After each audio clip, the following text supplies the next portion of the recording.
गीता 18 के श्लोक नंबर 62 में भगवान स्वयं कह रहे हैं कि अर्जुन उस परमेश्वर की शरण में जा जिसकी कृपा से परम शांति व शाश्वत स्थान अर्थात सतलोक को प्राप्त होगा। वो परमेश्वर कौन है, कहां है, कैसा है, जानने के लिए कृपया अवश्य सुनिए जगत गुरु तत्वदर्शी संत रामपाल जी महाराज के अमृत वचन। दर्शकों, जगत गुरु संत रामपाल जी महाराज के अद्भुत अलौकिक सत्संग प्रवचनों ने हिंदुस्तान में ही नहीं बल्कि विश्व में एक आध्यात्मिक ज्ञान की क्रांति ला दी है। लाखों श्रद्धालुओं ने हमें इन सत्संगों के प्रसारण के लिए बधाई पत्र भेजे हैं। इसके साथ साथ कुछ श्रद्धालुओं ने कुछ शंकाएं भी हमारे को भेजी हैं। हमने उन सब श्रद्धालुओं की शंकाओं के निवारण के लिए संत रामपाल जी महाराज से भेंट की तथा महाराज जी से उन सभी शंकाओं का निवारण जाना जिसकी जिज्ञासा हमारे दर्शकों में बनी हुई है। तो आइए अब जानते हैं परम पूज्य जगत गुरु तत्वदर्शी संत रामपाल जी महाराज से आपकी हर शंका का समाधान। महाराज जी, गीता अध्याय 15 के श्लोक 4 में कहा है कि तत्वदर्शी संत की प्राप्ति के पश्चात उस परम पद की खोज करनी चाहिए कि जहां जाने के पश्चात प्राणी फिर संसार में लौटकर वापस नहीं आता। उस परम पद को प्राप्त करने की कौन सी साधना है, इसका प्रमाण कहाँ है, तथा जो भक्ति विधि व मंत्र आप जी बताते हैं इसका प्रमाण बताइए कि अन्य किस संत ने इस साधना से मोक्ष प्राप्त किया है। महाराज जी, तत्व ज्ञान किया है, कृपया प्रमाण सहित बताइए। श्रीमद् भगवद गीता अध्याय नंबर 8 के 13 में मंत्र में लिखा है, ओम इति एकाक्षरम ब्रह्म विवहारण माम अनुसमरण ये परियाति तजन देहम स याति परमाम गति।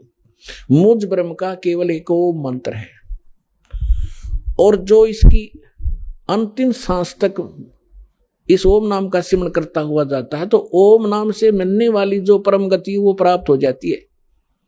ओम नाम से मिलने वाली परम गति कौन सी है? ब्रह्म का मंत्र है, ब्रह्म लोक प्राप्त होता है। गीता अध्याय नंबर 8 के श्लोक नंबर 16 में यह भी स्पष्ट किया है कि ब्रह्म लोक में गए हुए प्राणी भी फिर जन्म मृत्यु में आते हैं। तो वो स्थिर नहीं है, वो परम गति नहीं हुई, वो मोक्ष नहीं हुआ जो गीता अध्याय नंबर 15 के श्लोक नंबर 4 में वर्णित है कि उसके पश्चात परमेश्वर के उस परम पद की खोज करनी चाहिए जहां जाने के बाद फिर लौटकर कभी संसार में नहीं आते। तो आज दास आपको ये क्लियर करना चाहेगा कि वो कौन से मंत्र हैं जिनसे मोक्ष होगा, वो शास्त्र अनुकूल साधना कौन सी है। और ये कंसेप्ट जब क्लियर हो जाएगा पुण्यात्मा तो अपने आप मन को जगह नहीं रहेगी कि बकवाद गढ़न की या किसी नकली संत के बीच में बढ़न की। कितनी कोशिश कर लिए आपके हृदय में वो उसका ज्ञान समावेगा नहीं। फिर आप भक्त बनोगे, फिर आप मोक्ष प्राप्ति करोगे, क्योंकि रास्ते में हमारे कोई काल के दूत दिशा चेंज कर देते थे। हम ठीक मार्ग पर चलाए भगवान ने, फिर दिशा बदल दी उन लोगों ने, हम धक्के खाते फिर रहे आज तक। तो दास ऐसा ज्ञान देगा उस गॉड गिवन ज्ञान कबीर भगवान का कि आपके सामने ब्रह्मा विष्णु महेश आ जाएंगे, उनको फेल कर दोगे आप।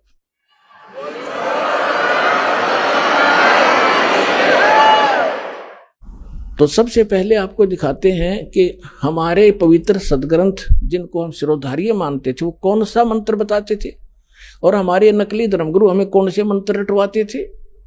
देखिएगा, ये है श्रीमद् भगवद गीता और गीता प्रेस गोरख से प्रकाशित है। जयदयाल गोविंद का इसके अनुवादक हैं। अध्याय नंबर 8 का श्लोक नंबर 13 आपको दिखाते हैं। ये 8 का 13 नंबर, इसमें है ओम इति। ये ओम शब्द है, यहां इन्होंने अनुवाद भी किया है ओम ओम, ये ऐसा ओम प्रणव मंत्र है। ये ओम इति एकाक्षरम ब्रह्म व्यवहारन माम अनुसमरण ये परियाति तजनदेहम स याति परमाम गति। इन्होंने अनुवाद ठीक नहीं करना आया, ये लिखा है जो पुरुष, यहां से शुरू होता है इसका, जो पुरुष ओम ओम इस एक अक्षर रूप ब्रह्म को उच्चारण करता हुआ उसके अर्थ स्वरूप मुझ निर्गुण ब्रह्म का चिंतन करता हुआ शरीर त्याग कर जाता है, वह पुरुष परम गति को प्राप्त होता है। हमने ये लेना है कि ये ओम नाम है इसकी पूरी गीता में। पूरी श्रीमद् भगवत गीता में और कोई मंत्र नहीं है जाप करने का, केवल एक ओम मंत्र है। ये है ब्रह्म का, ये कहता है मुझ ब्रह्म का। ओम इति एकाक्षरम ब्रह्म व्यवहारन माम अनुस्मरन् ये प्रयाति तजम देहम स याति परमाम गतिम। ये ब्रह्म बोल रहा है श्री कृष्ण में प्रवेश करके अपने सत्र का ज्ञान तो सही बता रहा है, लेकिन हम भ्रमित थे कि श्री कृष्ण जी बोल रहे हैं। श्री कृष्ण जी को तो पता ही नहीं मैंने गीता में बोला क्या था। अब गीता अध्याय नंबर 17 के श्लोक नंबर 23 में गीता ज्ञानदाता कहता है कि जो वो परमात्मा है, तत्ब्रह्म है, उसकी भक्ति तत्वदर्शी संत बतावेंगे, उनसे पूछो।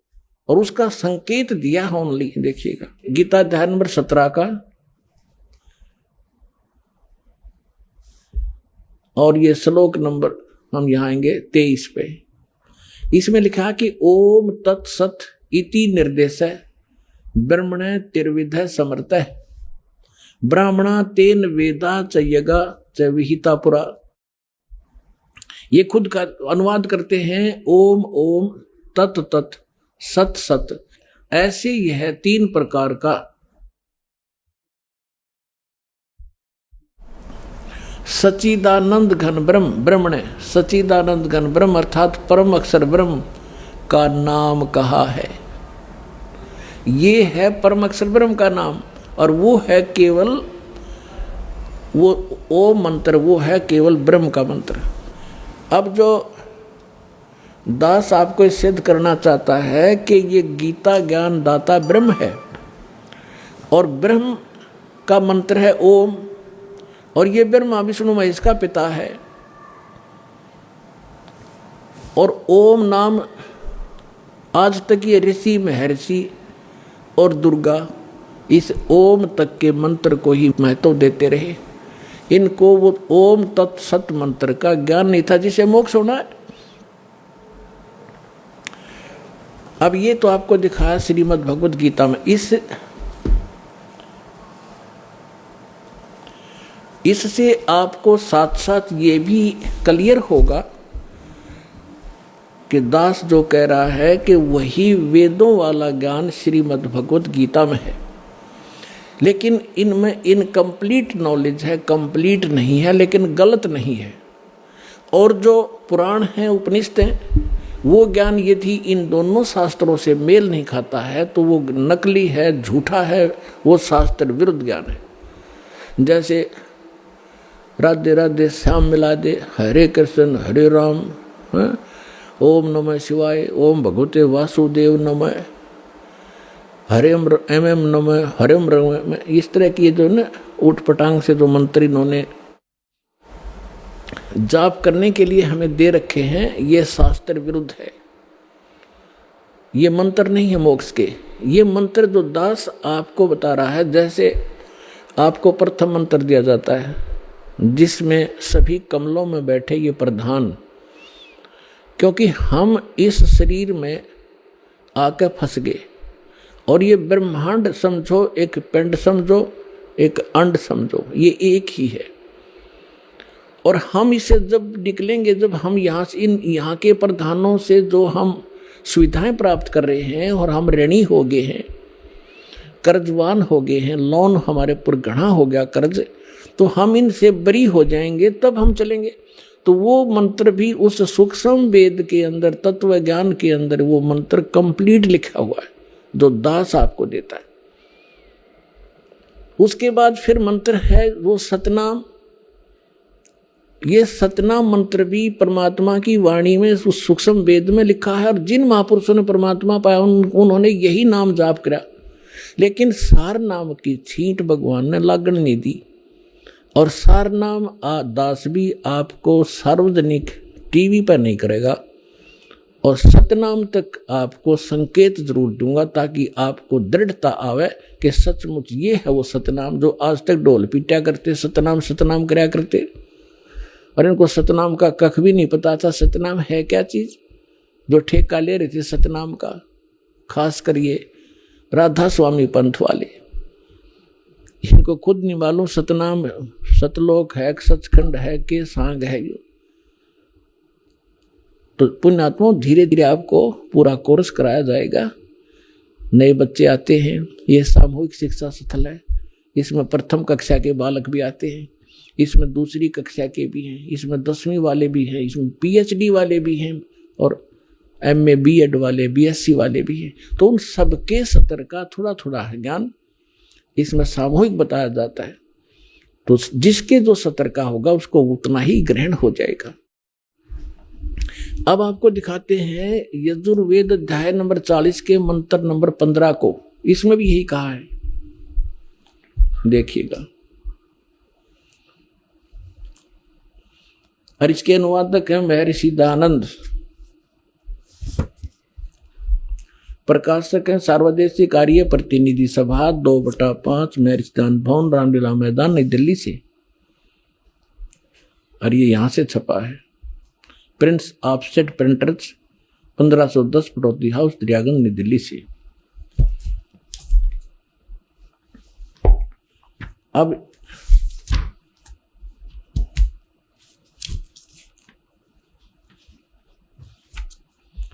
ये देखिएगा, यजुर्वेद भाषा भाष्यम 44वां अध्याय 40वां अध्याय, और यहां ये 15वां मंत्र है।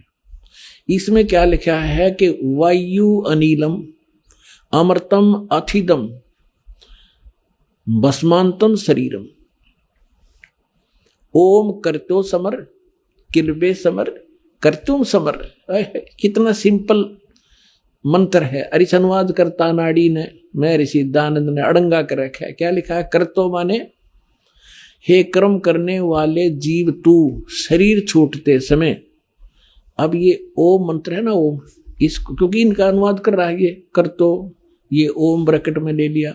अब इसने आगे ये नहीं लिखा कि ओम नाम को स्मरण कर, क्योंकि ये खुद अज्ञानी था, अनुवाद भी अड़ंगा कर दिया। यहां लिखना था ओम ओम, जैसे श्रीमद् भगवत गीता के अनुवादकर्ताओं ने ओम को प्रणव लिखा है, ऐसे लिखना था जो इस ओम का जाप कर।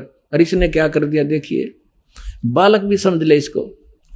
इसने लिखा कि कर्तो माने हे कर्म करने वाले जीव तू शरीर छूटते समय ओम, इस नाम वाच्य ईश्वर को स्मरण कर, ना कि ओम को स्मरण नहीं कर। है ना अज्ञान इसका। यहां लिखना था इस ओम को स्मरण कर। किलबे माने अपने सामर्थ्य के लिए परमात्मा और अपने रूप का स्मरण कर। कर्तव्य माने अपने किए स्मरण, अपने किए का स्मरण कर। इसका संस्कार वायु धनंजय, वायु अनिलम कारण रूप वायु को, कारण रूप वायु अविनाशी कारण को धारण करता। इसके अनंतर यह शरीर नष्ट होने वाला सुखादि का आश्रय शरीर अंत में भस्म होने वाला है सातुदान। ये कोई है सिर पैर इसका? है कोई अनुवाद इसका? इसका शर्म दर्द हो जाए अनुवाद न पढ़ के आदमी। क्या निष्कर्ष दिया इसने? इसका सीधा सा अर्थ है वायु अनिलम भस्मातम शरीरम, अथिदम भस्मांतम शरीरम। और ओम करतो समर, करतो माने काम करते करते ओम का सिमरण कर। और किलबे माने कलबलाहट के साथ, विशेष कसक के साथ, विशेष तड़फ के साथ भगवान का सिमरण कर इस नाम का। और कर्तुम माने अपना मूल उद्देश्य जानकर मनुष्य जीवन का काम ही भक्ति करना है। इस उद्देश्य को से परिचित होकर ओम नाम का जाप कर। और जब शरीर छोड़कर जाएगा, तेरा जो प्राण है, वायु माने प्राण जीव, तेरा जो जीव है, जब तू शरीर छूटेगा तेरा, उस समय इस ओम नाम के जाप से जितना अमृतो, जो परम गति तेरी होनी है, इस तक होगी। और यही श्रीमद् भगवत गीता अध्याय नंबर 8 के श्लोक नंबर 13 में गीता ज्ञानदाता कहता ओम इति एकाक्षरम ब्रह्म विवरण माम अनुसमरण ये प्रयाति तजन देहम सयाति परमाम गति। मुझ ब्रह्म का केवल एक मंत्र है। अब इन दोनों सदग्रंथों से मिलकर इसका निष्कर्ष सही निकलेगा। और तीसरा परमात्मा वाला ज्ञान तो सारा अंधेरा हटावेगा, उसको हम बाद में छेड़ेंगे। तो पहले आप जिन सदग्रंथों पर आधारित हैं इन्हीं में प्रमाणित किया जाए, ताकि आपकी बुद्धि आगे कैच करने योग्य हो कि आगे भी जो बोलेगा दास सारी सच्ची होंगी। अब इन दोनों सदग्रंथों से, पवित्र वेद और पवित्र गीता से ये सिद्ध हो गया कि दोनों एक ही जैसा ज्ञान रखते हैं। अब इसमें थोड़ा सा 40वें अध्याय का 10वां मंत्र और दिखाता हूं आपको। ये देखिएगा, ये 40वें अध्याय का और ये मंत्र है 10वां। इसमें क्या लिखा है? हे मनुष्य, जैसे धीराणाम मेधावी योगी विद्वानों से, धीराणाम माने तत्वदर्शी संतों से जो वचन सुनते हैं, ये वेद ज्ञानदाता कह रहा है, जैसे गीता में कह रहा हुआ है जो का तुम। और वे जो लोग हमारे लिए विचक्षरे माने विस्तार पूर्व कहते हैं, जो वे लोग संभवात माने संयोग जन्य कार्यों से, असंभवात माने उत्पन्न नहीं होने वाले कारण से। ये तो अटपट कर रहा था, इन्हें तो भांग का टूटा मार के और बैठ जाता, जो एंड बेंड अनुवाद कर दिया मैं ऋषि मान्य रहे थे इसने। अब इसमें संभवात माने उत्पन्न होना, ये स्पष्ट है इन्हीं के शब्दों में। असंभवात माने उत्पन्न नहीं होने वाला, और संभवात माने जन्य यानी उत्पन्न होने वाला, संभवात माने उत्पन्न होने वाला। इसका सीधा सा अर्थ है कि कोई तो आहु माने कहते हैं, कोई तो कहते हैं कि परमात्मा उत्पन्न नहीं होता, और कोई कहते हैं कि परमात्मा उत्पन्न होता श्री राम और श्री कृष्ण रूप में। तो इसमें लिखा है कि जो वो धीराणाम माने मेधावी विद्वान तत्वदर्शी संत, जिनका ज्ञान टिकाऊ है, दृढ़ ज्ञान जिसके पास है सच्चा, वे जो वचन सुनाते हैं, हे मनुष्यों, जैसे हम लोग इन तत्वदर्शी संतों विद्वानों से जो वचन सुनते हैं और वो बताते हैं, वो लोग हमारे साथ विस्तार के साथ हमें बताते हैं, तो उनको सुनो, उनको तुम भी सुनो। यो गीता ज्ञानदाता कहता है, जो वो बताना चाहते हैं उनको तुम भी सुनो। इसे सिद्ध है कि वेद में कंप्लीट ज्ञान नहीं है, जैसे गीता का ज्ञान है वैसा ही है। गीता अध्याय नंबर 4 के श्लोक नंबर 34 में कहा कि उस तत्व ज्ञान को जो सच्चिदानंद गण अपने मुख से बोलते हैं, वो तत्व ज्ञान है, उसको तत्वदर्शी संतों के पास जाकर समझ देखिएगा। अब श्रीमद् भगवत गीता उठा ली हमने, अध्याय नंबर 4 का और श्लोक नंबर 32 आपको दिखाते हैं।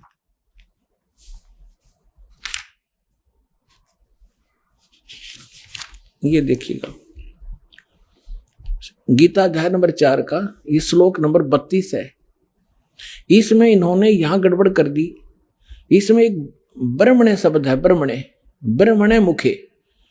इन्होंने अनुवाद किया कि इस प्रकार और भी बहुत तरह के यज्ञ माने यज्ञ यानी धार्मिक अनुष्ठान, इन्होंने ब्रह्मणे का अर्थ कर दिया वेद की वाणी में, मुखे माने वाणी में।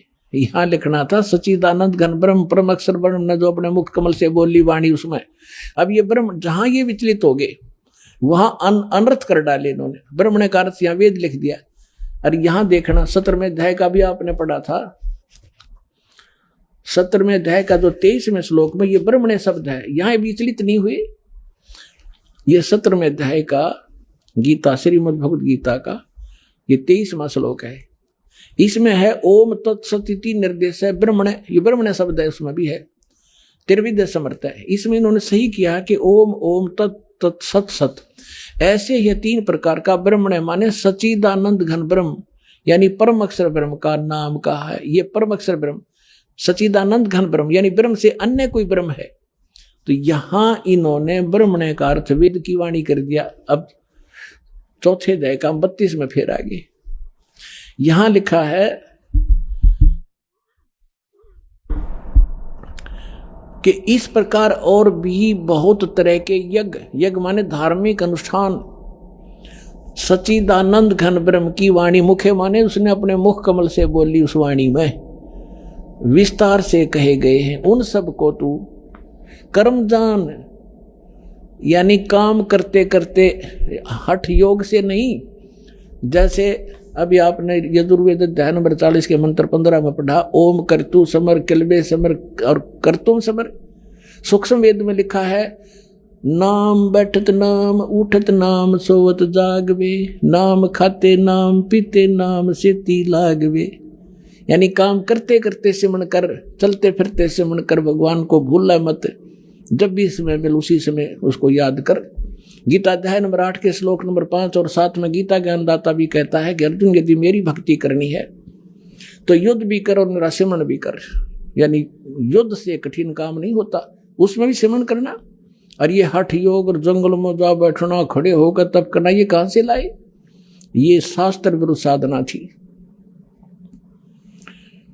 अब इसमें क्या लिखा है कि वो जो ज्ञान है, जो सच्चिदानंद घन ब्रह्म अपने मुख कमल से जो वाणी बोलता है, कबीर वाणी, उसमें विस्तार से कही गई है, वो तत्व ज्ञान है।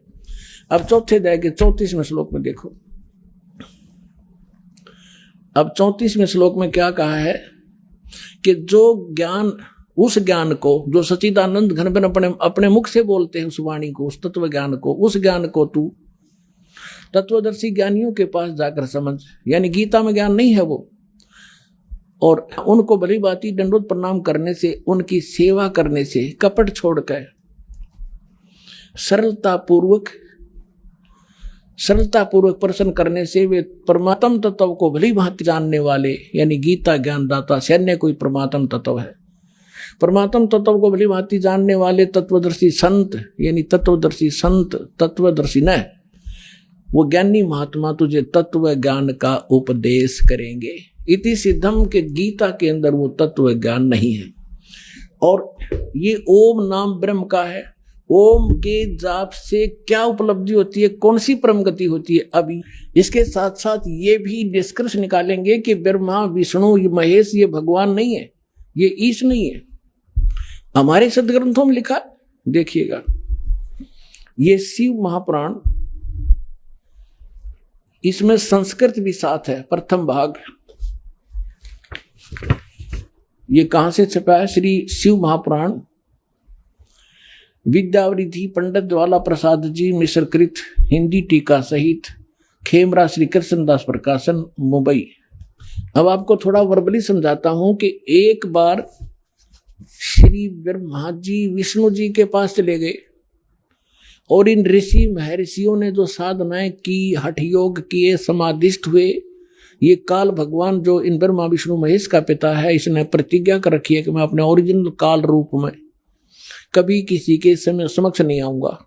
तो ये क्या करता है, जो ये ऋषि लोग समाधि लगाया करते, हठ योगी ने सीख रखा था, डले डोन की आदत थी, तो किसी को ब्रह्मा जी के रूप में दर्शन दे देता।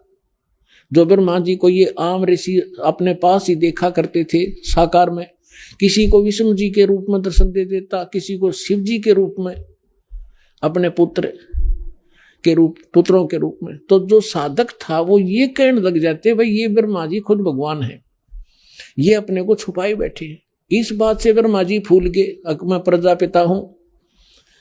और जिनको विष्णु जी के रूप में दर्शन दिए उसने, वो विष्णु जी के गुणगान करने लगे कि ये सर्वेश्वर है, महेश्वर है, सारी सृष्टि रचने वाले यही है। इस बात से विष्णु जी को भ्रम हो गया कि मैं भगवान हूं।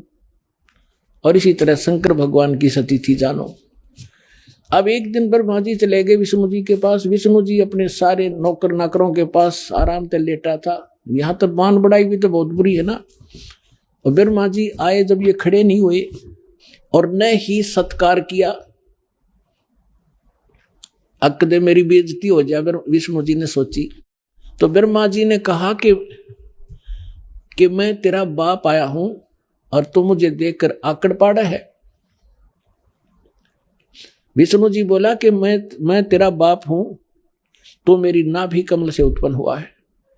ब्रह्मा जी कहने लगे कि नहीं, सारा संसार मेरे से उत्पन्न हुआ है और मैं सर्वेश्वर हूं, सबका उत्पन्न करता हूं। इस बात पर दोनों का झगड़ा हो गया। फिर ये काल ने इनके बीच में एक लिंग खड़ा कर दिया, तेजों में स्तंभ, बहुत लंबा चौड़ा। ये झगड़ा भूल गए, उसका और छोर खोजन लगे। ये पुराण में लिखा है, विष्णु पुराण। फिर वो खुद आ गया अपने पुत्र शिव जी का रूप बना के, और फिर लग गया इनको ज्ञान देने कि तुम भगवान नहीं हो, अपने आप को भगवान मान बैठे। ये देखिएगा, अब हम इस पुस्तक से आपको क्लियर करेंगे। श्री शिव महापुराण, विद्यावृद्धि पंडित ज्वाला प्रसाद जी, मिश्रकृत हिंदी टीका सहित, खेमरा श्री कृष्णदास प्रकाशन मुंबई। इसके ये देखिएगा, विद्वेश्वर संहिता है ये, 11 पृष्ठ पे विद्वेश्वर संहिता अध्याय 6 भाग 1। इसमें लिखा है, नंदी केश्वर बोले, जो शंकर भगवान का वाहन है, नंदी केश्वर बोले कि हे योगेंद्र, आगे एक समय विष्णु भगवान शेष सैया पर अपने गरुड़ादि पार्षदों से संयुक्त लक्ष्मी सहित शयन करते थे, लेटे हुए थे। उस समय ब्रह्म ज्ञानियों में श्रेष्ठ ब्रह्मा जी अपनी इच्छा से वहां आए। सब प्रकार से सुंदर सेज पर शयन करते हुए कमल लोचन विष्णु जी से पूछने लगे, तुम कौन हो जो मुझे देखकर अभिमानी पुरुष के समान शयन करते हो? हे वत्स, हे बेटा। ब्रह्मा जी बोले विष्णु जी से कहने लगे कि हे बेटा उठो, मैं तेरा जनक आया हूं। हे वत्स उठो, देखो मैं तुम्हारा स्वामी आया हूं। आए हुए गुरु को देखकर, गुरु माने बड़े को, जो अभिमान करता है उस द्रोही मूड का प्रायश्चित होना उचित है। यह सुनकर विष्णु जी के अंतर में तक क्रोध हुआ, अंदर तक घना गुस्सा हुआ, पर ऊपर तक शांत, लोग दिखावा शांत रहा, बाहर से शांत रहे और बोले कि वत्स, ए बेटा तुम्हारा मंगल हो, बैठो इस आसन पर विराजो। इस समय तुम्हारा नेत्र कुटिल और मुख वक्र क्यों हो गया, यानी टेढ़ा मुंह क्यों कर रहा है, टेढ़ी आंख क्यों कर रहा है तू, आजा बैठ जा बेटा। ब्रह्मा जी बोले, हे वत्स, हे बेटा विष्णु, तुमको समय के प्रभाव से अभिमान है। हे पुत्र, मैं तुम्हारा रक्षक और जगत का पिता हूं। विष्णु जी बोले, ये सब जगत मुझ में स्थित है, तुम चोर के समान किस प्रकार अपना कहते हो? तुम मेरी नाभि कमल से उत्पन्न हुए हो, इससे मेरे पुत्र हो, मुझे पुत्र कहना व्यर्था है। अब तो देखो पुण्यात्मा, ये हमारे आचार्य शंकराचार्य, ये भी हमारे धर्मगुरु, इनकी पूजा करवाया करते। बालका तो भी कमजोर बुद्धि के व्यक्ति है। एक 4ठी कक्षा के बच्चे लड़ा कर आपस में, और फिर टीचर उनसे पूछता है क्यों झगड़ रहे थे, इधर आओ। वो उनमें से कहता, जी ये न्यू बोला मैं तेरा बाप है। वो दूसरा कहता, ना जी पहले यूं बोला मैं तेरा बाप है, इसलिए लड़े थे हम, एक दूसरे को न्यू पकड़ रहे थे। ये हमारे भगवान लड़ा आपस में, वो कहे मैं तेरा बाप, वो नो कहे मैं तेरा बाप, तू मेरा बेटा, और फिर इनके बाप ना आके इनका छुटकारा करवाया। अब ये तो प्रसंग आगे ज्यादा ना बताकर, क्योंकि विषय आज थोड़ा सा दूसरा है। अब ये क्या हुआ कि फिर वो काल आ गया इनका पिता इनके बीच में, और उसने आके फिर इनको समझाया कि तुम भगवान नहीं हो। देखिएगा और दिखाता हूं थोड़ा, एक झलक और रहेगी थोड़ी सी। अब हम ये 11 पृष्ठ पढ़ रहे हैं विद्वेश्वर संहिता का। यहां आ गया नंदीकेश्वर बोले, यहां तक हमने पढ़ लिया कि इससे मेरे पुत्र हुए, मुझे पुत्र कहना व्यर्था। नंदीकेश्वर बोले, इस प्रकार ब्रह्मा विष्णु दोनों ही रजोगुण से मुग्ध होकर विवाद करने लगे, लड़न लगे। मैं श्रेष्ठ हूं, मैं स्वामी हूं, ऐसा कहकर एक दूसरे को मारने की इच्छा से युद्ध करने में उत्सुक हुए। संपूर्ण देवता विमान में बैठकर उस महाअद्भुत युद्ध को देखने चले आए और आकाश में उनके ऊपर फूल बरसाने लगे। देख लो आगे देवता, अरे थरा गजब। ये तो कटका मरने तैयार हो रहे दोनों भाई, हर देवता ऊपर तो फूल बरसावे, कहां कर दो काम, मरो लड़के, शाबाश, बहुत अच्छा काम कर रहे हो।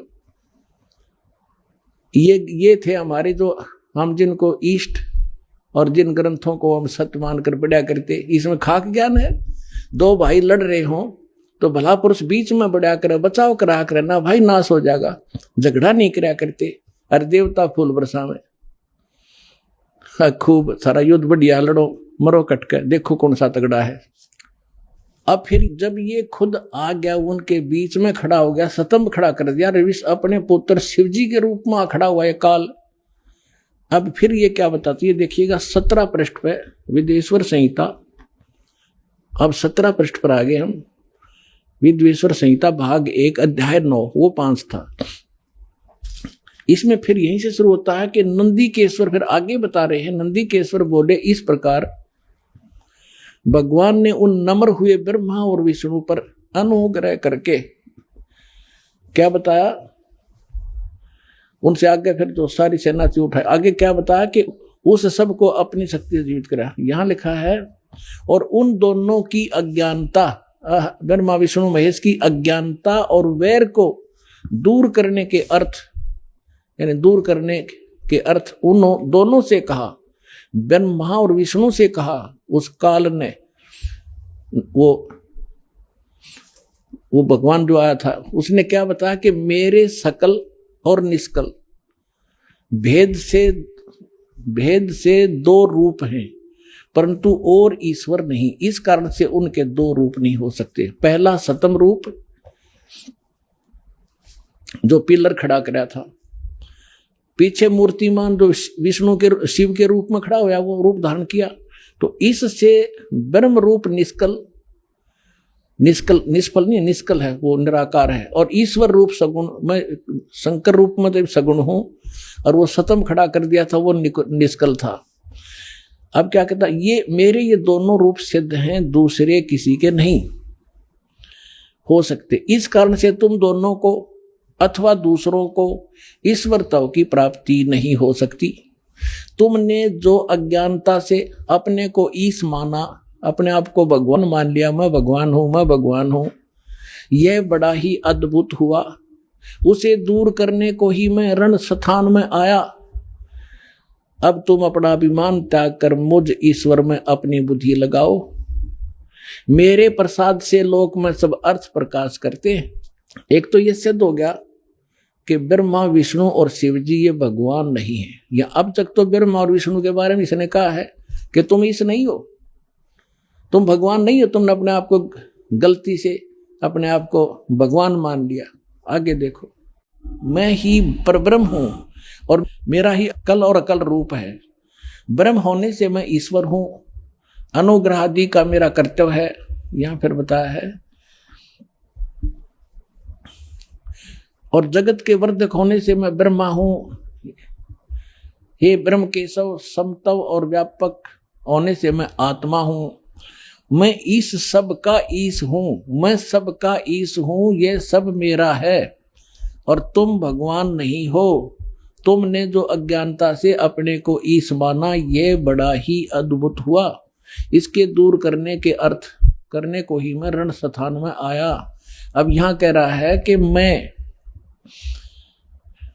मैं इस सब का ईश्वर हूं और ये सब मेरा है, मेरे सिवाय किसी दूसरे का नहीं है। प्रथम तो ब्रह्म तो ज्ञान से के निमित्त निष्कल ब्रह्म का प्रादुर्भाव हुआ, यानी इसने खंभा खड़ा किया। फिर इसमें मैं ज्ञात स्वरूप हूं और पीछे प्रगट दर्शन देने के निमित्त साक्षात ईश्वर तत्क्षण में सगुण रूप हुआ हूं। अब मैं तेरे सामने खड़ा हूं। अब यहां देखिए पुण्यात्मा, अब ये इनको समझा रहा है ब्रह्मा विष्णु महेश। ब्रह्मा और विष्णु फिर इससे प्रश्न करते हैं, ज्ञान सुने हैं, फिर ये क्या बतावा है देखना।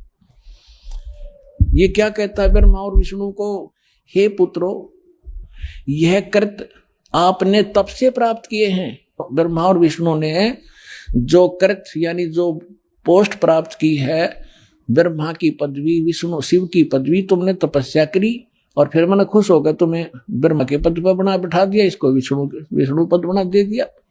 ये देखिए, हे पुत्रो, यह कृत यानी जैसे उत्पत्ति और सतीथि का ये कृत आपने तब से प्राप्त किए हैं जो कि सृष्टि, उत्पत्ति और पालन कहता है।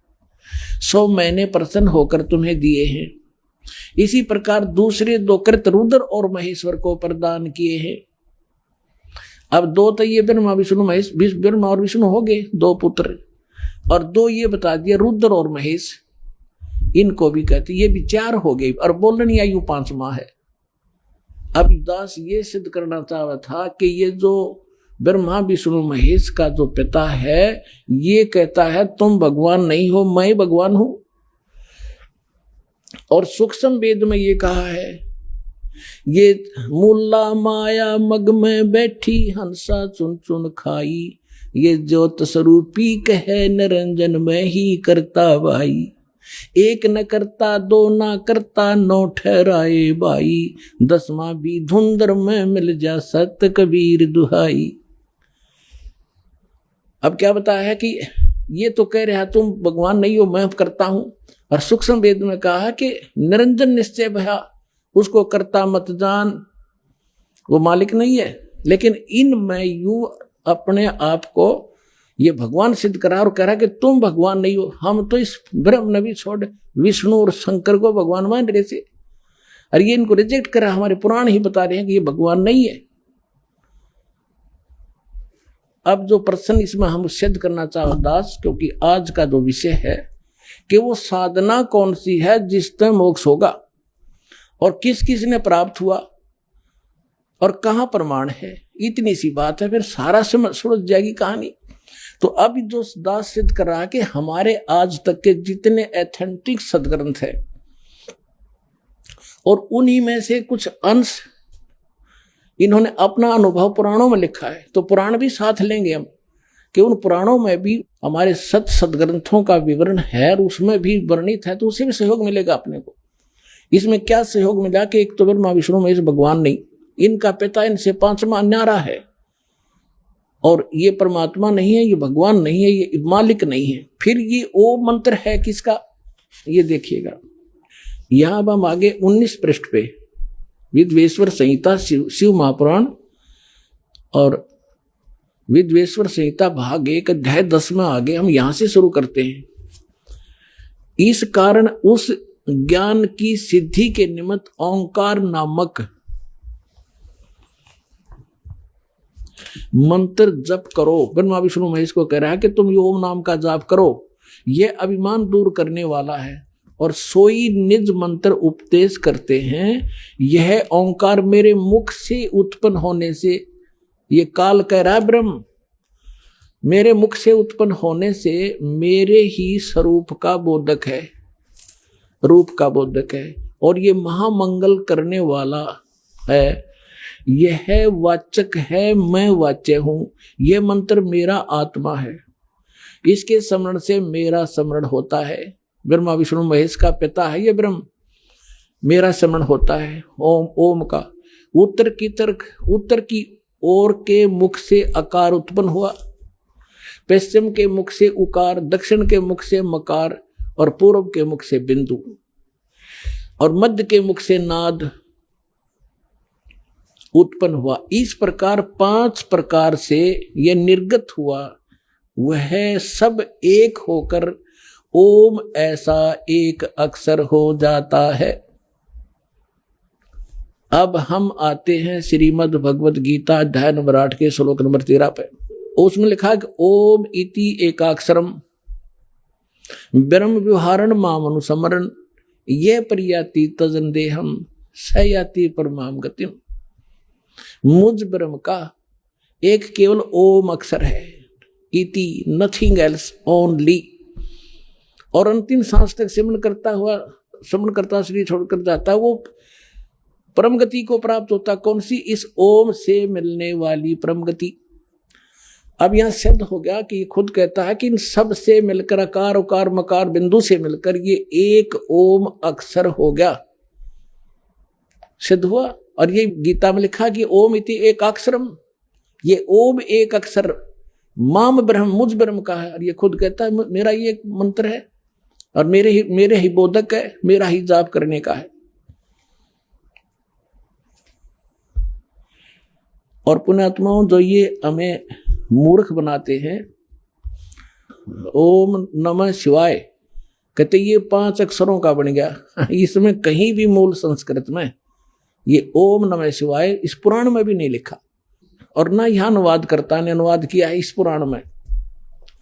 गीता प्रेस गोरखपुर से अनुवादित एक सचित्र मोटा टाइप शिव पुराण में अनुवादकर्ता ने अलग राइटिंग में लिखा है ओम नमः शिवाय शिवाय यू है 5 मंत्र का, और इसमें सब लिखा है अकार मकार उकार बिंदु और नाद से मिलकर ये 500 से अब से एक होकर ओंकार मंत्र हुआ है। अरे हटा दिया वहां पर ओम नमः शिवाय बढ़ा दिया इसका, इसमें कोई ओम नमः शिवाय नहीं है, क्योंकि श्रीमद् भगवद गीता में और वेदों में जो मंत्र है वो शास्त्र में कुल साधना, उसके अतिरिक्त कोई बनाता वो सत साधना नहीं है। अब ये प्रश्न हो गया कि ब्रह्म का ओम नाम जाप है इस गीता ज्ञानदाता का, वेद ज्ञानदाता का, और ये ब्रह्मा विष्णु महेश का पिता है। ये है कौन? ये खुद कहता मैं ब्रह्म हूं। अब इसका निष्कर्ष श्री देवी भागवत करेगी। एक समय राजा हिमालय को स्वयं ये देवी परमात्मा के बारे में ज्ञान प्रचार कर रही थी, तो उसने क्या बताया है कि दुर्गा कितना नॉलेज रखती है। वो कहती है केवल एक ब्रह्म है, ब्रह्म की पूजा करो, और ओम उसका मंत्र है, ओम के जाप से ब्रह्म लोक प्राप्ति कर जाओगे, तुम्हारा कल्याण हो। आइए अब हम उन श्रद्धालुओं के अनुभव जानते हैं जो जगत गुरु तत्वदर्शी संत रामपाल जी महाराज जी से दीक्षा प्राप्त कर चुके हैं तथा उनके द्वारा बताए गए भक्ति मार्ग पर चल रहे हैं। बहन जी नमस्कार। सत साहिब। बहन जी क्या शुभ नाम है आप जी का? भारती। बहन जी कहाँ से आए आप? पुणे से। बहन जी क्या काम करते हैं आप? मेरी टैक्स की ऑफिस है, हम टैक्स का काम करते हैं। वहाँ मैं कुछ लीगल डॉक्यूमेंट्स बनाती हूँ और एडमिनिस्ट्रेशन देखती हूँ। बहन जी संत रामपाल जी महाराज की शरण में आने से पहले आप कौन सी भक्ति करते थे? मैं कृष्ण भगवान की भक्ति करती थी और माता जी की करती थी। तो जो कृष्ण भगवान जी की आप भक्ति करते थे या माता जी की आप भक्ति करते थे, उस भक्ति से आपको क्या लाभ मिलता था? पता नहीं, अभी कुछ खास जैसे हम भाव से कुछ कर रहे हैं और उसके रिटर्न्स ठीक तरीके से प्रसाद बोलिए या आशीर्वाद ऐसा कुछ मिल नहीं रहा था। बहन जी परम संत सतगुरु रामपाल जी महाराज की शरण में आप कैसे आए? मेरे हस्बैंड की ऑफिस है, वो चार्टर्ड अकाउंटेंट है, तो उसमें मैं कुछ लीगल डॉक्यूमेंट्स देखती थी। मैंने लॉ कर रखा है, जुडिशियरी में भी काम किया है, तो लीगल डॉक्यूमेंट्स देखती थी। तो एक कंपनी के डायरेक्टर थे, तो उनकी सिग्नेचर ज़रूरी थी लीगल डॉक्यूमेंट्स पे, और वो हो नहीं पाया। महीनों हो गए वो आए ही नहीं, और उनके ऑफिस से जवाब मिलता था कि पता नहीं कभी आएंगे वगैरह। तो ये सब उनकी एब्सेंसी का वजह क्या है, कहाँ गए हैं, तो ऐसे मालूम पड़ा कि कोई एक संत हैं हरियाणा में और वहाँ कुछ प्रॉब्लम है या कुछ है और वहाँ वो फंसे हुए हैं। उस हिसाब से फिर ऐसे कौन संत हैं कि महीनों ये पर्सन नहीं आ सकता और इतना जुड़ा क्यों हो सकता है वगैरह वगैरह। उस हिसाब से मैंने फिर वो जो थे वो आए कुछ दिनों के बाद, उनसे सीडीज़ ली और किताबें ली, और इस तरीके से मुझे गुरुजियों के ज्ञान की मालूमात हो गई और अच्छी तरह से सब समझ में भी आ गया।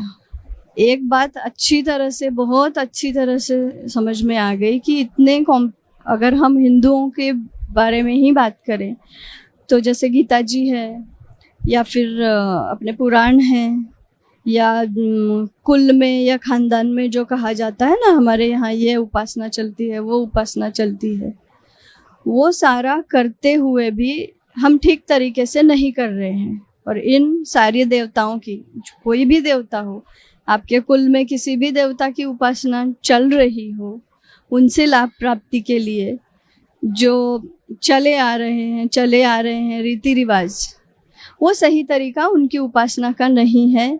ये बात अच्छी तरह से मेरे समझ में आने के बाद मैंने तुरंत गुरुजी से नाम ले लिया। बहन जी परम संत सतगुरु रामपाल जी महाराज से नाम उपदेश लेने के बाद आपको क्या लाभ मिला? एक तो दो चार बातें, हम जिसे कहते हैं ना स्ट्रीमलाइन होना, हम एक तो ये तरीका भी गलत है कि एक बात बहुत अच्छी तरह से लाभ का ऐसा बोल सकते हैं कि समझ, इंसान को इस बात की समझ होती ही नहीं है।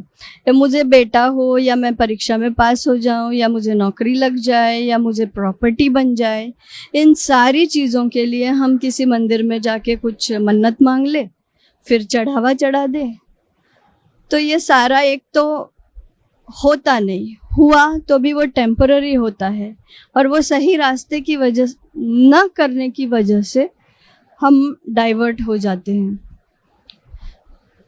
संत रामपाल जी महाराज के प्रवचनों से या फिर वो जैसे सरलार्थ बोलेंगे वेदों का या गीता जी का जो सरलार्थ करते हैं और उपासना मार्ग का वेदों में जो बताया गया है या गरीबदास जी की वाणी में या कबीर साहब के वाणी में, उसका सरलार्थ करके हमें जो रास्ता समझाते हैं वो समझ में आने के बाद ये सबसे बड़ा लाभ है इंसान के लाइफ में। इससे बड़ा लाभ नहीं हो सकता कि हमारी एक तो अपेक्षा, ये कोई मार्केट तो है नहीं, आप 25 पैसे डाल दो छोटा लाभ मिलेगा, 2500 रुपये और डाल दो और बड़ा लाभ मिलेगा, वो सब टेम्पररी होगा। सही तरीका क्या है इन देवताओं की उपासना करने का, ये मुझे उनके प्रवचन सुन के और सारे सरलार्थ वगैरह सुन के अपनी सोच से और उनकी कृपा से समझ में आया। तो बहन जी, आपका कहने का मतलब है कि परम संत सतगुरु रामपाल जी महाराज से नाम उपदेश लेने के बाद आपको एक यथार्थ भक्ति समझ में आई कि किस भगवान की भक्ति करनी चाहिए, कैसे करनी चाहिए। तो उस भक्ति का जो परम संत सतगुरु रामपाल जी महाराज ने आपको भक्ति दी है, उस भक्ति का आपको क्या लाभ मिला है? आध्यात्मिक हो, भौतिक हो, शारीरिक हो, वो कृपा हमारे दर्शकों को बताइए। देखो, ये एक तो मैंने बताया ना आपको कि सही तरीके से हम किस तरीके की शारीरिक लाभ, भौतिक लाभ, ऐसा हम मेजर करके क्या क्या बता सकते हैं। मैंने बताया आपको कि जो चीज़ कहीं कुछ बढ़ रही है वो स्ट्रीमलाइन हो गई। मेरे लाइफ में भक्ति मार्ग क्या होगा वो फिक्स हो गया। वो किसी के कहने से, दबाव से या समाज के कुछ लोग अच्छा बोल रहे हैं आपको, इस वजह से नहीं हुआ, खुद की समझ से हुआ, वो हो गया। और अब लाइफ चल रही है, अच्छी तरह से चल रही है। पहले थोड़ा सा डिस्टर्ब था। बहन जी, भक्त समाज को आप क्या संदेश देना चाहते हैं? पता नहीं संदेश देने का मुझे अधिकार भी है या किस तरीके से, लेकिन एक बात बहुत साफ है, बहुत साफ मतलब बहुत साफ, कि जो भी देवी देवता हैं परमेश्वर है, परमेश्वर है। आपको उनकी उपासना, भक्ति जिसे बोलते हैं, वो करनी पड़ेगी। और वो करने का सीधा रास्ता, जैसे कि ब्रह्मा विष्णु महेश की तो भक्ति हम नहीं करेंगे, नहीं करना चाहिए। गीता जी में हिंदू का बहुत माना गया, या एक अच्छी परसेंटेज, अच्छी तादाद में लोग गीता जी को पढ़ते हैं ना, उसका पाठ भी करते हैं। उसमें ही लिखा है ना कि रजगुण, तमगुण, सद्गुण, इन तीन की भक्ति करने वाला राक्षसी स्वभाव का, मनुष्यों में नीच और मूर्ख होता है। फिर उस हालत में भक्त समाज ने ये सोचना चाहिए कि वो अगर मूर्ख होता है तो फिर हम तो, अब सुशिक्षित समाज हो चाहे अनपढ़ हो, चाहे गरीब हो, अमीर हो, स्त्री हो, पुरुष हो, कोई भी ये नहीं चाहेगा कि मैं मनुष्यों में नीच हूँ, मैं राक्षसी स्वभाव वाला हूँ। मैं समाज में देखती हूँ लोग स्टेटस के नीचे या अपने किसी आर्थिक परिस्थिति की वजह से रात में तो दारू पिएंगे, मांस भी खाएंगे और बड़े धूमधाम से हमारे कुल में तो चलता है करके जो भी उनके देवी देवता हैं उनकी पूजाएं करते हैं। भक्त समाज को क्या ये बात समझना नहीं चाहिए कि आप शराब पियोगे, मांस खाओगे और ऐसी कोई भक्ति करोगे, आप संत रामपाल जी महाराज के यहाँ आओगे तो ये बात ठीक तरीके से समझ में आती है कि सही भक्ति क्या होती है। आपका स्टेटस कुछ भी हो, इस इस जन्म के आगे, इस शरीर के जन्म के आगे भी कुछ है, और जो आपके साथ अंत तक चलता है। कितने भक्त लोग इस बात की सोच करते हैं, हम बहुत पढ़े लिखे हैं, हमारी स्टेटस अच्छी है, हमारी इनकम अच्छी है, ऐसा सोच के ये लोग भक्ति एक तो करते नहीं, करते तो मनमानी करते हैं। भक्त समाज को मैं ये कहना चाहूँगी कि पहले इस बात को आप समझिए क्या कि भक्ति कैसी की जाती है। परमेश्वर है, सही है, उनकी भक्ति भी करना चाहिए, ये भी सही है, लेकिन हम मनमाने तरीके से या हमारे जो कुलों से चलता आ रहा है, शायद कहा सुनी में, देखा देखी में ये बातें आगे आगे बढ़ती गई। हमने कभी उसे हमारे ग्रंथों के साथ, जो टेक्स्ट है, जो प्रॉपर गाइड हैं, उनके साथ हमने कभी जोखा परखा नहीं है। तो भक्त समाज से मैं विनती करूंगी कि अगर आप चाहते हैं आपके जो भी इष्ट हैं उनसे आपको पूरा पूरा फल मिले, और पूरा फल मिलने के लिए उसकी भक्ति विधि क्या है ये जाननी है। हमारे वेदों में, गीता जी में, या जिस भी टेक्स्ट पे आप पूरा भरोसा करते हो वो सही है क्या, वो समझने के लिए उसका अर्थ क्या है, उसमें सही सही क्या लिखा है, उसका सही सरलार्थ क्या है, ये समझने के लिए आपको संत रामपाल जी महाराज की शरण में आना होगा। वो जो बता रहे हैं उस पर गौर करना होगा, समझना होगा, और अगर ईश्वर की कृपा हुई और वो जो बता रहे हैं, बताने की कोशिश कर रहे हैं, वो समझ पड़ा, तो फिर आपसे बड़ा फल पाने वाला कोई होगा नहीं। लेकिन आओगे नहीं, समझोगे नहीं, हमारा कुल, वहाँ की मर्यादा, बड़ों ने जो कहा वो झूठ कहा क्या, या हम पढ़े लिखे हैं, या हमारी फैमिली स्टेटस क्या है, या फिर समाज में हमारा क्या होगा, इन सारी बातों को ध्यान में लेके सत्य से मुंह मोड़ोगे तो आज नहीं तो कल उसका परिणाम बहुत गलत आएगा। बहन जी, परम संत सतगुरु रामपाल जी महाराज ने दुनिया के सभी धार्मिक गुरुओं को शास्त्रार्थ के लिए आमंत्रित किया है, तो आपको कैसा लगता है? एक तो ऐसी बात हो जाती है कि किसी को भी अपना ईगो है, या फिर जिन्होंने संत रामपाल जी महाराज जो ज्ञान देते हैं उन्होंने काल ये कंसेप्ट को अगर समझा होगा, हम बोलेंगे कि एक बहुत बड़ा ऑब्स्ट्रक्शन है, आपकी मानसिक शारीरिक स्थिति अच्छी होने में एक बहुत बड़ा ऑब्स्ट्रक्शन आपके सामने ला रखा है। ये ऑब्स्ट्रक्शन को पार करने के लिए मुझे मेरा ईगो छोड़ना पड़ेगा, समझना पड़ेगा। ये बातें ध्यान में न आने की वजह से हमारे गुरुजी ने जो सबको बुलाया है चर्चा के लिए, ये तो बहुत अच्छी बात है, लेकिन उन्हें ये बात समझनी होगी कि चलो सामने वाला जो कह रहा है वो क्या कह रहा है उस पर गौर करें, और हमारे पास अगर जवाब है तो आगे आके दे। इसलिए बहुत अच्छा लगता है कि उन्होंने जो एक तरीके से जिसे बोलेंगे कि चुनौती दी है कि मैंने जो सरलार्थ किया है, मैंने जो मतलब निकाला है वो सही है, ये मतलब निकाला गया नहीं है, इट्स द मीनिंग। और ये बात समझने के लिए उन्होंने बहुत धर्मों के लोगों को आमंत्रित किया है कि मैं जो कह रहा हूँ इससे परे अगर कुछ है, आपका कहना उससे परे है, क्योंकि बिहेवियर में या आप जो उपासना मार्ग चला रहे हो उसमें मैं जो बोल रहा हूँ उस तरीके से तो आप नहीं कर रहे हो। आपके धर्म ग्रंथों का या अपने धर्म ग्रंथों का, कोई भी हो, किसी भी धर्म ग्रंथ का एक्चुअल मीनिंग ये रहा और इस तरीके से हमने चलना है, और उस तरीके से तो आप सब लोग नहीं चल रहे हो, सीधी सी बात है। अब उन्होंने शास्त्रार्थ के लिए या चर्चा के लिए या आमंत्रित किया है, तो फिर ये उनका बड़प्पन नहीं होगा क्या कि या तो आके सिद्ध कर ले कि उनकी जो राह है वो सही है और हमारे गुरुजी जो बता रहे हैं वो ठीक नहीं है, सही नहीं है। उस हिसाब से ये एक बहुत अच्छी ही पहल है। सिर्फ सामने वाला कितना निर्भय और अपने ज्ञान के प्रति आशंकित नहीं है तो वो जरूर आएंगे। नहीं आए तो इसका मतलब हम निकाल सकते हैं कि शायद वे अपने ज्ञान के प्रति आशंकित हो। बहन जी, what is the main purpose of human life? Main purpose of human life, it depends on the person who has understood the purpose.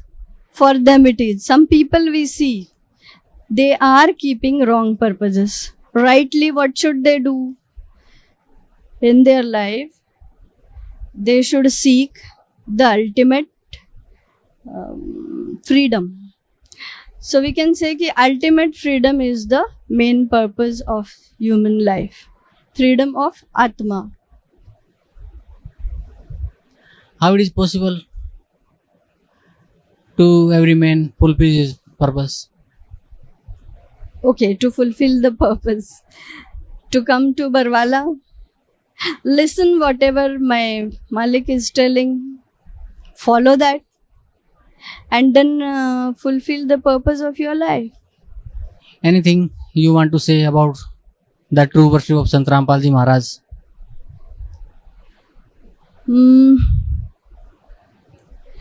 I really one chance means I'm seeking one chance from society to because I have seen while propagating this knowledge or discussing those things in the society, so I am telling ki they are not at all ready to listen. So I will request everybody, listen whatever he is telling. Once you understood, then nothing remains. Unless you listen, you will not understand anything, and the problem is nobody listens. But now time has come, there are innumerable people, because this question mark is always there, because you pray to the God in different ways, you are not bad in behavior, you are Hindi में जिसे बोलते हैं ना, बहुत सुचारू तरीके से रहते हैं, there are no malpractices observed, still the person is not getting the so-called benefits he is seeking.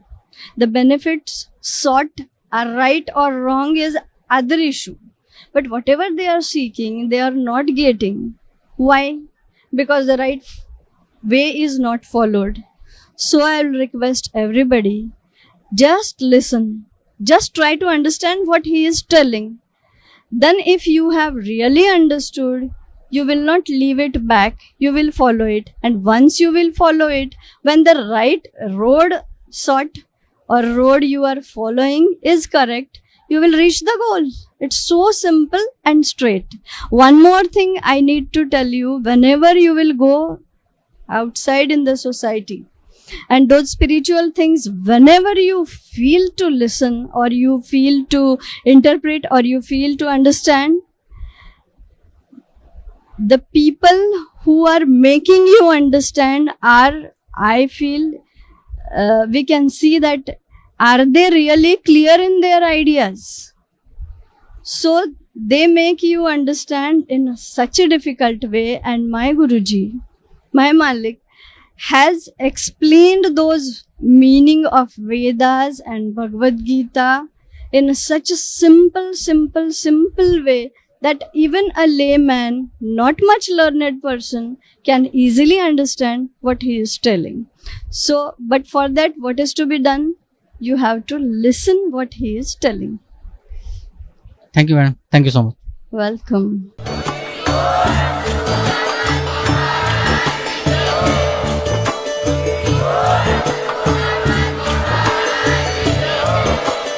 आप सुन रहे थे जगत गुरु तत्वदर्शी संत रामपाल जी महाराज जी के मंगल प्रवचन। अधिक जानकारी के लिए विजिट कीजिए हमारी वेबसाइट www.jagatgururampalji.org। संत रामपाल जी महाराज जी के शुभ आशीर्वाद से पूरे विश्व भर में 500 से भी ज्यादा नाम दीक्षा केंद्र हैं, जिन पर संत रामपाल जी महाराज जी द्वारा ऑनलाइन निशुल्क नाम दीक्षा दी जा रही है। अपने नजदीकी नाम दीक्षा केंद्र का पता करने के लिए संपर्क करें 8222880541।